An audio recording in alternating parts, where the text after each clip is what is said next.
soluzione al tuo problema, perché un solo nome è stato dato dal cielo e corrisponde al nome di Cristo, che è la soluzione ad ogni nostro problema.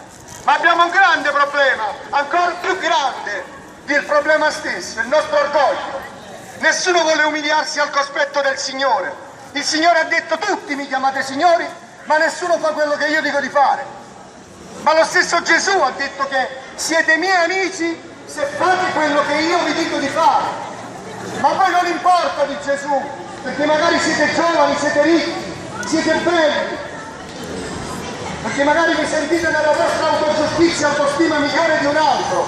Sapete una cosa, amici miei? Andremo tutti all'inferno se non accetteremo il gratuito dono della salvezza, perché non si andrà all'inferno per i demeriti, ma per aver ignorato, per aver ritenuto inopportuno accettare il dono della grazia. E siccome la grazia è un dono, come tale va accettato e non lo si può pagare. È scritto nella Bibbia che l'uomo non può pagare il riscatto per la propria anima, è un prezzo che non può pagare. Ci è stato mandato dal cielo colui che ha pagato ogni nostro problema, ogni nostro debito.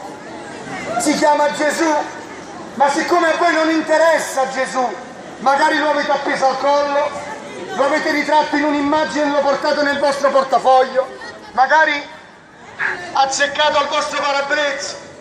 Cristo Gesù ha necessità di poter entrare nella vostra vita per potervi far camminare sentieri di giustizia. La religione ha il potere di farvi sentire giusto, ma non vi può far vivere come un giusto, perché la giustizia abita nel cuore quando accetterete Cristo nella vostra vita. Accettare Gesù vuol dire accettarne i suoi consigli, accettare il suo modo di vedere. Accettate Cristo Gesù? C'è e ti dici una ci sono io. Sì, avete la gloria umana, ma un momento all'altro la vostra vita potrebbe finire, vi ritroverete davanti al giudizio di Dio, perché è scritto che dopo la vita vi è il giudizio di Dio. E come potrà la vostra giustizia davanti a Dio resistervi? Siete forse più giusti di Dio voi? O io sono più giusto di Dio?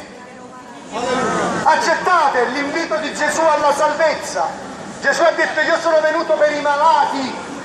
Riconoscete le vostre iniquità, le vostre malattie.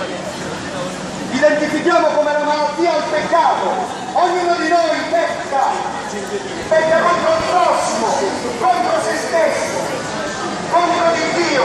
Ed è